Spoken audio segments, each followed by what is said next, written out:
Okay friends, जानते हैं articles होता क्या है और आर्टिकल्स में डिफरेंसेस क्या है। इसमें ए एन और द में क्या डिफरेंसेस हैं, ये सबसे ज्यादा इम्पोर्टेंट है। ठीक है, और इनका यूज, जो इनके प्रयोग है वो तो काफी आसान है। देखिए, अंग्रेजी भाषा में ए एन और द, ये तीन आर्टिकल्स हैं जिनके दो प्रकार हैं। पहला है इंडेफिनिट आर्टिकल ए और एन, और दूसरा है डेफिनिट आर्टिकल द। ए और एन को इंडेफिनिट आर्टिकल कहते हैं क्योंकि इसका प्रयोग एक वचन के किसी अनिश्चित व्यक्ति, वस्तु या स्थान से पहले होता है। अनिश्चित व्यक्ति या वस्तु या स्थान से पहले, ठीक है, ये ध्यान रहे। इसलिए इसे इंडेफिनिट से भी आप समझ सकते हैं। और देखिए, द को डेफिनिट आर्टिकल कहते हैं क्योंकि इसका प्रयोग एक वचन के किसी निश्चित व्यक्ति, वस्तु या स्थान से पहले होता है। ए और एन का अनिश्चित और द का निश्चित, और वो भी एक वचन में। दोनों का यूज एक वचन में ही होता है। ठीक है, आप सिर्फ इनका ध्यान रखिए और आप चुटकियों में पता लगा लेंगे कि वहां पर एन आएगा या द या ए। ठीक है, देखिए use of indefinite article a और एन। ध्वनि या उच्चारण, साउंड के आधार पर ए या एन का प्रयोग किया जाता है। वॉवल साउंड मतलब स्वर की ध्वनि, जो है आ ई, इसी प्रकार से अंत तक। ठीक है, आई हैव एन अम्ब्रेला, मेरे पास एक छाता है। हमने एन का यूज किया क्योंकि ये अम्ब्रेला किससे शुरू हो रहा है, आ से, अम्ब्रेला, तो हमने एन का यूज कर लिया। जहां पर भी वोवल साउंड आएगी वहां पर हम एन का यूज करेंगे। ठीक है, जैसे N owl can see in darkness, एक उल्लू अंधेरे में देख सकता है। आउल औ से शुरू हुआ, इसलिए हमने एन का यूज किया यहाँ पर। Manoj is an honest man, तो यहाँ पर ये हॉनेस्ट भी कुछ लोग कहते हैं, लेकिन ये होता है ऑनेस्ट। ठीक है, तो इसलिए हमने यहाँ पर एन का यूज किया।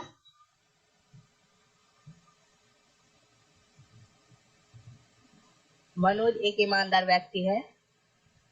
यू में कम आफ्टर एन आवर, तो आवर आ से शुरू हुआ, ये जो है आवर आ से शुरू हुआ, तो हमने एन का यूज कर दिया यहाँ पर। तुम 1 घंटे बाद आ सकते हो। यू में come after an hour.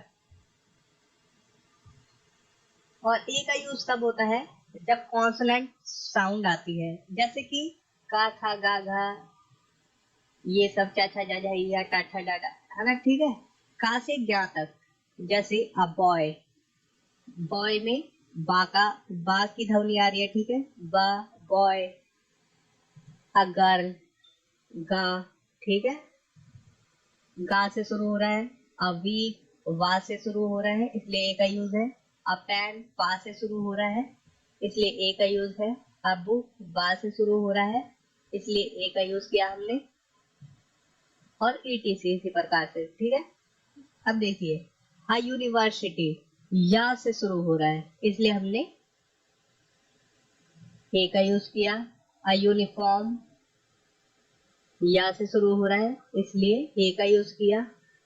A European, तो मैं यहाँ पर बताऊं, यहाँ पर जो ई है, आप कहेंगे कि ये ई है, ये, तो यहाँ पर एन आना चाहिए, यहाँ पर एन का यूज होना चाहिए, तो ये एकदम गलत हो जाएगा अगर हमने एन लगाया, क्योंकि यूरोपियन ई साइलेंट है। ठीक है, हम सीधा यू से शुरू कर रहे हैं।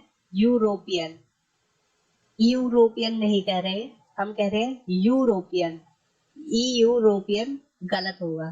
ठीक है, तो हमें हमेशा साउंड पे ध्यान देना है। देखिए, जैसे एन आवर, आ का साउंड आया यहाँ पर, हालांकि एच है, फिर भी आ का साउंड आ रहा है, तो हम एन का यूज करेंगे। और देखिए आ होटल, हा का साउंड आ रहा है यहाँ पर, ठीक है, होटल, तो हम ए का यूज करेंगे। ये उम्मीद कर रहा हूँ आप लोगों को क्लियर है। देखिए अगर क्लियर नहीं है तो ये देख लीजिए, आ आ ई उ, तो अंग तक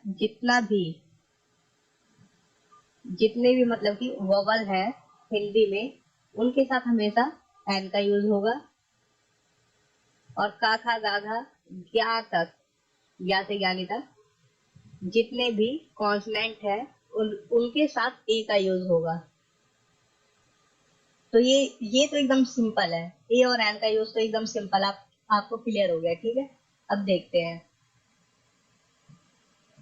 ओपन अ बोतल, तो यहाँ पर मैं बताऊं आपको, एक बोतल खोले, ठीक है, और ये देखिए ओपन द बोतल, तो बोतल खोले, ए का भी यूज हो रहा है यहाँ पर और दा का भी यूज हो रहा है। तो ए का जो यहाँ पर यूज हो रहा है वो है कि कोई भी एक बोतल खोले, कोई भी, कोई मतलब नहीं है कि कौन सी है कौन सी नहीं है, एक बोतल खोले, ठीक है। और यहाँ पर जो है ओपन द बोतल, बोतल खोले, मतलब कि कुछ पर्टिकुलर बोतल बोतल के बारे में कहा जा रहा है कि ये बोतल खोले, या वो आदमी देख रहा है और वो बोल रहा है कि ओपन द बोतल, ठीक है। इस प्रकार से मतलब कि किसी पर्टिकुलर बोतल के लिए वो बोल रहा है, ठीक है।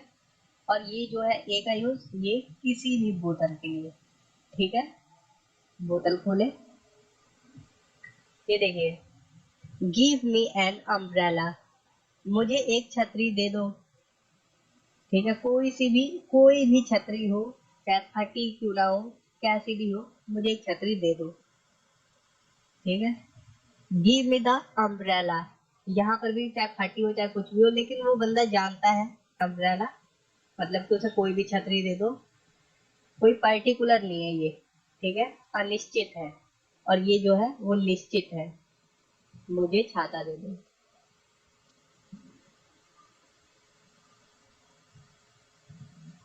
यूज ऑफ डेफिनेट आर्टिकल, दा का यूज देखिए, किसी विशिष्ट पर्टिकुलर व्यक्ति या वस्तु के लिए, जैसा कि मैंने अभी बताया आपको, देखिए, call the boy who is outside, ठीक है, उस लड़के को बुलाओ जो बाहर है। तो जाहिर सी बात है कि वो या तो देख रहा है उसे, तो वो बोल रहा है कि उस लड़के को बुलाओ जो बाहर, ठीक है, देख रहा है तभी वो बोल रहा है। और अगर यहाँ पर हो जाता कॉल अ बॉय, एक लड़के को बुलाओ, तो मतलब कि किसी को भी बुलाओ, ठीक है। लेकिन यहाँ पर ये पर्टिकुलर लड़के की बात हो रही है। The boy who came yesterday, लड़का जो कल आया था, तो यहाँ पर एक पर्टिकुलर लड़के की बात हो रही है, इसलिए हमने दा का यूज किया है, ठीक है। अब ये ठीक है, तो ये ध्यान में रखना बस। अब देखिए, किसी समुदाय या संपूर्ण जाति का बोध करवाने के लिए, जैसे पुअर एक संपूर्ण समुदाय होता है, जैसे कि the poor are not always sad, गरीब हमेशा दुखी नहीं होते हैं, ठीक है, पूरा समुदाय को बिटोर के, जैसे कि इस दुनिया में जितने भी गरीब है सब पूरे समुदाय के ऊपर ये बात है, पुअर, ठीक है, द पुअर। द रिच, जितने भी दुनिया में अमीर हैं उनके ऊपर, the rich are not always happy, अमीर हमेशा खुश नहीं होते हैं। The cow is useful animal, गाय एक उपयोगी पशु है, मतलब कि ये किसी एक गाय की बात नहीं हो रही यहाँ पर, जितनी भी गाय है दुनिया में वो उपयोगी ही है, ठीक है। ये उस हिसाब से बात हो रही है, गाय एक उपयोग समुदाय को लेके हो रही है, पूरी जाति को लेके, ठीक है। तो इस रूप में भी हम दा का यूज करते हैं। और दा के यूज के लिए ये जो तीसरा पॉइंट है ये बहुत ज्यादा महत्वपूर्ण है, अगर ये याद रहेगा तो आप हमेशा सही यूज करेंगे दा का। नदियों, सागरों, पहाड़ियों, नहरों, मैदानों, प्रसिद्ध इमारतों, जहाजों, समाचार पत्रों, ग्रंथों और मौसम के साथ। ठीक है, याद कर लीजिए एक बार। नदियों, सागरों, पहाड़ियों, नहरों, मैदानों, प्रसिद्ध इमारतों, जहाजों, समाचार पत्रों, ग्रंथों और मौसम के साथ। देखिए, द एटलांटिक ओशियन, अटलांटिक महासागर। ठीक है, द हिमालय, हिमालय, द यमुना। तो ये यमुना जो है ये नदी का नाम है, और मैं आपको बता दूं हिमालय जो है वो एक पर्वत है हमारा। प्रसिद्ध इमारत है the Taj Mahal, the red fort. ठीक है, मैं आपको एग्जाम्पल देता हूँ। समाचार पत्र है the Hindustan times, the times of India. ये सभी जानते हैं हिंदुस्तान में इन दोनों को। और इनके अलावा भी जो समाचार पत्र हैं उनके साथ भी दा का यूज होगा। ऐसा नहीं है कि ये फेमस है तो इन्हीं के साथ होगा, जो नहीं है फेमस उनके साथ भी होगा। और ये जो प्रसिद्ध इमारतें हैं, केवल ताजमहल और लाल किला नहीं, बल्कि जितनी भी प्रसिद्ध इमारतें सबके साथ दा का यूज होगा। ये मैंने केवल एग्जाम्पल के लिए दो दो वो लिए हैं, दो दो एग्जाम्पल दिए आपको।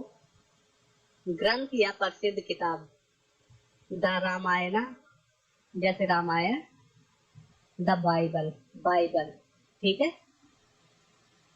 मौसम के साथ the winter, the summer, the monsoon. कुछ भौगोलिक नामों के साथ, जैसे the United states of America, संयुक्त राष्ट्र अमेरिका। ठीक है, द यूनाइटेड किंगडम। इसी प्रकार से देखिए, नक्षत्रों के साथ, जैसे the moon, the sun, the stars, the earth, the sky. ठीक है, ठीक है फ्रेंड्स, उम्मीद करता हूँ आप ए और एन के यूज को समझ गए हैं। और ए और एन में तो आप गलती करोगे ही नहीं, क्योंकि आपको पता चल गया है कि ए का यूज जो है वो हमेशा होगा कॉन्सोनेंट साउंड के साथ, जैसे कि काखा, गाघा, आड़ा, चाचा, जाझा, ईया और ज्ञा से ज्ञानी तक। ठीक है, का से ज्ञा से ज्ञानी तक ए का यूज होगा अगर साउंड आएगी का से ज्ञा तक की तो ठीक है।